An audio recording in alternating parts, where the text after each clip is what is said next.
Salut les amis et bienvenue sur la chaîne e-learning MAIS. Aujourd'hui, nous allons voir les 3 méthodes de calcul de la capacité d'autofinancement global. Vous vous demandez sans doute c'est quoi la capacité d'autofinancement global. Alors, la capacité d'autofinancement global est un surplus potentiel de trésorerie que l'entreprise peut disposer pour financer ses investissements. Pour cela, nous allons utiliser l'exercice de la dernière fois qui portait sur l'entreprise partout et qui nous a permis de remplir notre compte de résultats. Il existe 3 méthodes pour le calcul de la CAF. Nous allons commencer avec la première méthode. La CAF est égale au total des produits encaissables, entre parenthèses activité ordinaire et hors activité ordinaire, sauf les produits des sessions d'immobilisation, moins le total des charges décaissables, activité ordinaire et hors activité ordinaire, sauf les valeurs comptables des sessions d'immobilisation. Alors, quand on parle de produits des sessions d'immobilisation, ici, on fait référence au compte 82 et au compte 754. Par contre, quand on parle des valeurs comptables des sessions d'immobilisation, ici, on fait référence au compte 81 et au compte 654. Nous savons que le total des produits est égal au total des produits encaissables plus le total des produits non encaissables. Par contre, le total des charges est égal au total des charges décaissables plus le total des charges non décaissables. Ce que nous devons aussi retenir, c'est que les produits sont constitués des comptes de la classe 7 et de la classe 8P. Par contre, les charges sont constituées des comptes de la classe 6 et de la classe 8MP. Nous allons commencer avec le total des produits encaissables.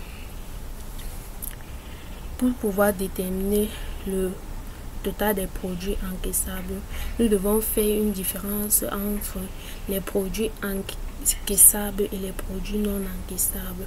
Alors, les produits non encaissables sont constitués des comptes 791, 797, 798, 799 et les produits des sessions d'immobilisation, c'est-à-dire le compte 82 et le compte 754.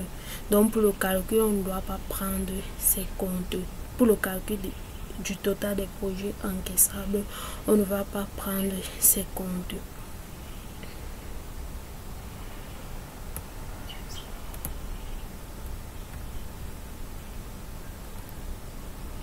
Alors pour le total des produits encaissables, on va juste faire 56 millions plus 200 000 plus 800 000 plus 1 200 000 plus 385 000 plus 500 000, ce qui va nous donner un total de 59 085 000. On ne prend pas ces 4 500 000, ces 4 500 000 puisque c'est un produit non encaissable. On va continuer avec le total des charges décaissables. On doit devoir aussi distinguer des charges non décaissables. Bon, les charges non décaissables sont constituées des comptes 68, 69 et le compte 85. Et aussi des valeurs comptables des sessions d'immobilisation, le compte 654 et 81, comme je vous ai fait part tout à l'heure.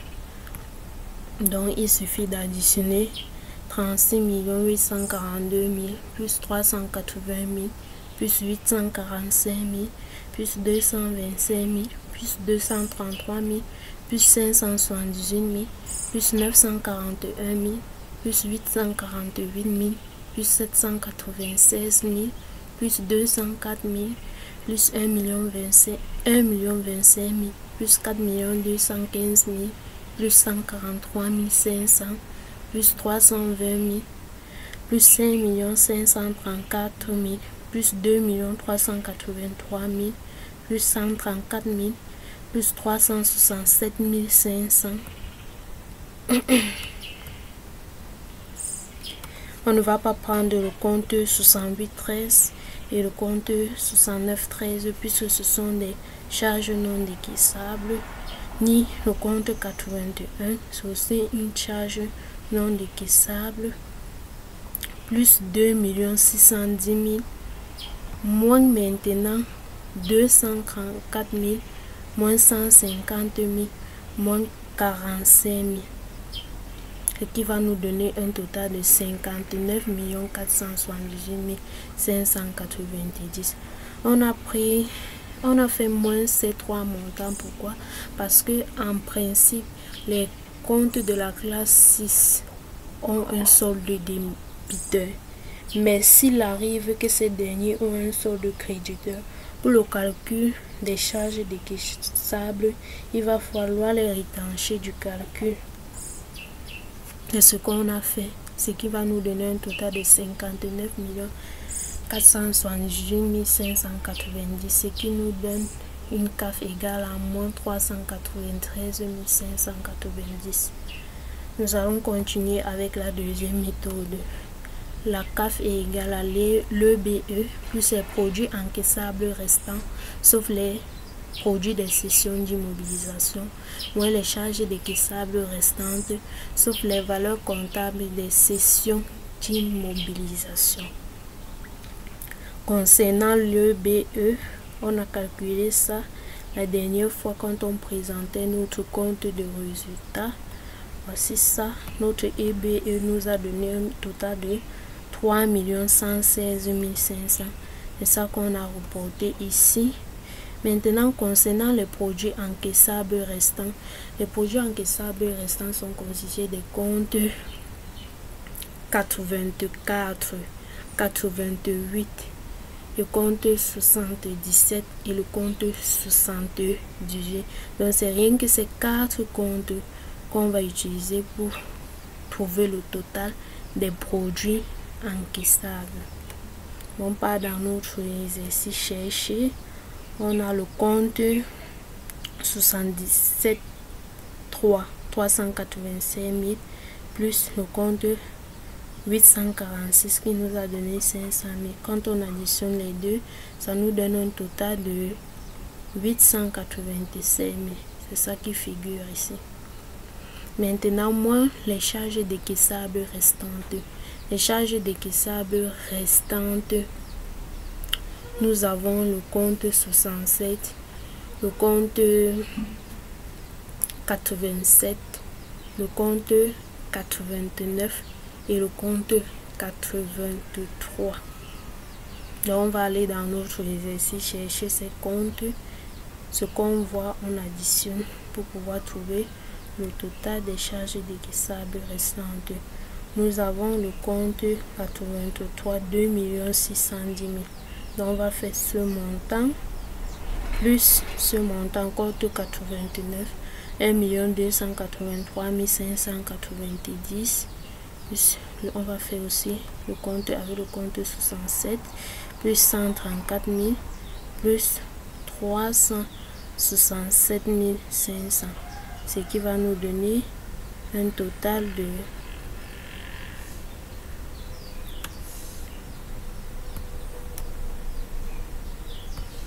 qui va nous donner un total de 4 393 590. Quand on fait le calcul, la capacité d'autofinancement global nous donne moins 393 590. Nous allons continuer avec la troisième méthode. La capacité d'autofinancement global est égale au résultat net moins les produits non encaissables plus les charges non décaissables. Le résultat net, on va dans notre compte le résultat qu'on a rempli la dernière fois pour pouvoir trouver notre résultat net. Notre résultat net nous a donné un montant de 2 050 410. C'est ça qui figure ici. Moins les produits non encaissables. Les produits non encaissables, nous avons le compte 791, compte 797, le compte 798, le compte 799, le compte 86, le compte 82 et le compte 754. On va donc dans notre exercice chercher les produits non encaissables. On a le compte 82, voici ça, 4 500 000. Concernant les autres comptes, il n'y a pas ça dans notre exercice. Donc, le total des produits non encaissables va nous donner un montant de 4 500 000. Plus les charges non décaissables. Les charges non décaissables, nous avons le compte 68, le compte 69, le compte 85, le compte 81 et le compte 654. Quand on va dans notre exercice, nous avons le compte 68, le compte 69. On va additionner ces deux montants. Le compte 81 aussi, plus 1 500 000. Donc on va additionner 1 500 000 plus 50 000 plus 506 000. Ce qui va nous donner un total de 2 056 000.